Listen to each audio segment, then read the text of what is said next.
అందరికీ జైభీం. నేను Rajesh Mahasena. Welcome to Mahasena media. వైసీపీలోని కొందరు పేటీఎం చౌటలకి, వైసీపీలో ఉన్న అందరికీ ఏం వర్తించదండి ఈ వీడియో. కొందరు పేటీఎం చౌటలకి మరొక చెంపదెబ్బ. సుగాలి ప్రీతి కేసు ఆంధ్రప్రదేశ్ కూటమి ప్రభుత్వం సిబిఐ రిఫర్ చేయడం జరిగింది, సిబిఐకి ఇవ్వడం జరిగింది. దీని మీద గత కొద్ది రోజులుగా సుగాలి ప్రీతి తల్లి పార్వతి గారిని రెచ్చగొట్టి సాక్షి మీడియాలో ప్రెస్ మీట్లు పెట్టించి పవన్ కళ్యాణ్ గారి మీద విమర్శలు చేస్తున్నారు. వైసీపీ నుంచి కొద్దిమంది చవటలు వచ్చారు. వైసీపీ కండువ వేసుకున్న చవటలు కొద్దిమంది, వైసీపీ కండువ లేకుండా వైసీపీ కోసం పనిచేసే చవటలు కొద్దిమంది. సుగాలి ప్రీతి కేసులో పవన్ కళ్యాణ్ గారిని టార్గెట్ చేస్తూ ఏదో ఆయనే నేరస్తుడు అన్నట్టు బిల్డప్ ఇచ్చి మాట్లాడారు. అసలు నాకు అర్థం కావట్లేదు, ఇంక మా అన్నం తింటున్నారా గడ్డి తింటున్నారా? సుగాలి ప్రీతి కేసుని అసలు పవన్ కళ్యాణ్ అనే వ్యక్తి ఆయన టేకప్ చేసిన తర్వాతే ఈ రోజుకి కూడా ఆ కేసు లైవ్ లో ఉండటానికి గల కారణం ఆయన టేకప్ చేయటమే. ఎప్పుడైతే పవన్ కళ్యాణ్ గారు దాదాపు కొన్ని వేల మందితో సుగాలి ప్రీతి కోసం ర్యాలీ చేశాడో, ర్యాలీ చేసిన తర్వాతే జగన్మోహన్ రెడ్డి నిద్రలేచాడు.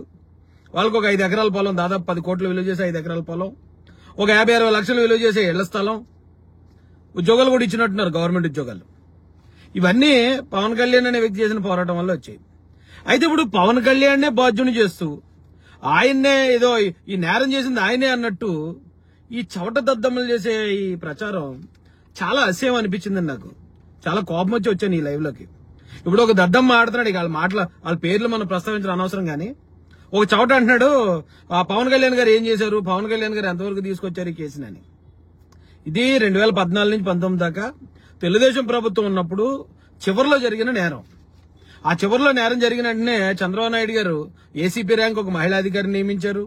ఆవిడ వెంటనే దానికి సంబంధించి ఎంక్వైరీ చేసింది. వీళ్ళు ఎవరినైతే ఆరోపించారో వాళ్ళందరినీ అరెస్ట్ చేసి కోర్టుకు పంపించారు. అయితే ఆ కోర్టులో ఎవరినైతే అరెస్ట్ చేశారో, అంటే బాధితులు ఎవరినైతే ఆరోపించారో వాళ్ళు డిఎన్ఏలు మ్యాచ్ అవ్వలేదని కోర్టు వాళ్ళకి బెయిల్ ఇచ్చి వదిలేసింది.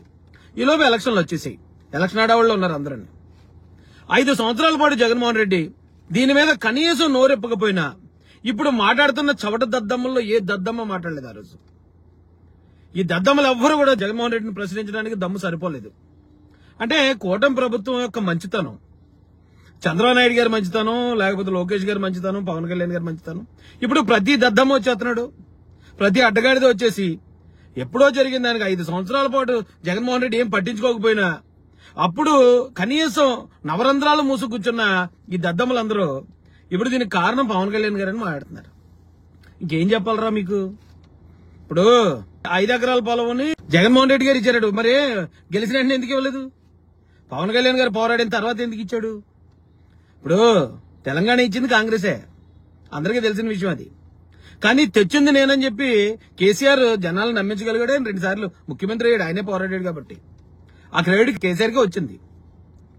కానీ ఇక్కడ పోరాడిన పవన్ కళ్యాణ్ ఈ రోజున దోష అయిపోయాడు. ఆయన మాట్లాడుతున్నారు. ఎవరైనా విమర్శించాలంటే పద్ధతి ఉండాలి కదరా. పద్ధతి పాడు లేకుండా ఈ రోజున సాక్షి వాళ్ళు, అంటే ఈ దద్దమ్మలో ఆల్రెడీ ఇలాంటివి చాలా చేసి బొక్కబోర్లో పడ్డారు. ఎవరో ప్రవీణ్ పగడాల గారి కేసును అలాగే యాక్సిడెంట్ పట్టుకుని మర్డర్ అని చెప్పేసి గవర్నమెంట్ మీద రుద్దేద్దాం అనుకున్నారు. చవట దద్దమ్మలు అయిపోయారు అందులో ఉన్న వాళ్ళందరినీ. అలాగే మొన్న ఇది రామారావు గారి విగ్రహాన్ని కృష్ణుడి రూపంలో పెట్టినప్పుడు కూడా ఏదో కొమ్ములు పోయింది అన్నట్టు ఆ యాదవుల్ని రెచ్చగొడేద్దామని ప్రయత్నం చేశారు. అక్కడ కూడా దద్దమ్మలు అయిపోయారు. ఇప్పుడు మళ్ళీ ఇది ఎన్నిసార్లు దద్దమ్మలు అవుతారా? ఇప్పుడు సిబిఐ ఎంక్వైరీకి ఇచ్చేసింది. మరి ఇదే పని జగన్మోహన్ రెడ్డి ఎందుకు చేయలేదు ఎంతకాలం? ఇప్పుడు అంటే వైసీపీలో ఏదో వచ్చి చెప్తే ఆ సొల్లు ఇప్పుడు జనాలు నమ్మాలా? ఆల్రెడీ మీకు చంపబెట్టు, మీకు 11 సీట్లకి వెళ్ళినప్పుడన్నా మీకు బుద్ధి రావాలి కదా. ఇప్పుడు వివేకానంద రెడ్డి గారిని చంద్రబాబు నాయుడు చంపేశారు అన్నారు, కొన్ని రోజులు నమ్మారు జనం. కోడికత్తితో జగన్ గారిని చంపేపోయారు అన్నారు, కొన్ని రోజులు నమ్మారు జనం. కానీ మొన్న ఎలక్షన్ ముందు గులకరాయితో చంపేపోయారంటే నమ్మారా? ఎలక్షన్ వచ్చిన వెంటనే దాదాపు 80 నరికేశారని చెప్పి ఢిల్లీలో వెళ్లి ధర్నా చేశారు, ఎవడన్నా నమ్మాడా? ఇలా ఎందుకు ఇలాంటి తప్పుడు పనులు చేసి ఇలా ఎందుకు దద్దమ్మలు అయిపోతున్నారు? సుగాలి ప్రీతి కేసుకి డిప్యూటీ సీఎం గారికి ఏంటి సంబంధం? సుగాలి ప్రీతి కేసుకి ఇప్పుడున్న కూటమి ప్రభుత్వంకి ఏంటి సంబంధం? ఒకవేళ మీకు కావాలన్నా న్యాయం కావాలన్నా ఇప్పుడు సిబిఐకి ఇచ్చారు. వాళ్ళ తల్లిని కూడా మ్యానిపులేట్ చేసి ఆవిడతో కూడా ఆరోపణలు చేయించారా? పాపం ఆవిడ వైసీపీ హయాంలో కూడా అలాగే పోరాడింది. అప్పుడు ఆవిడికి ఇప్పుడు బయటకు వచ్చిన దద్దమ్మలు ఎవరు ఒక్క దద్దం కూడా సపోర్ట్ చేయలేదే. ఎందుకు చేయలేదు? ఎందుకు అప్పుడు సిబిఐ ఎంక్వైరీ చేయించలేదు? దద్దమ్మల్లారా చవట దద్దమ్మల్లారా ఎన్నిసార్లు చెంపదెబ్బలు తింటారా బాబు. ఇప్పుడు ఇదిగో కూటమి ప్రభుత్వం సిబిఐకి ఇచ్చింది.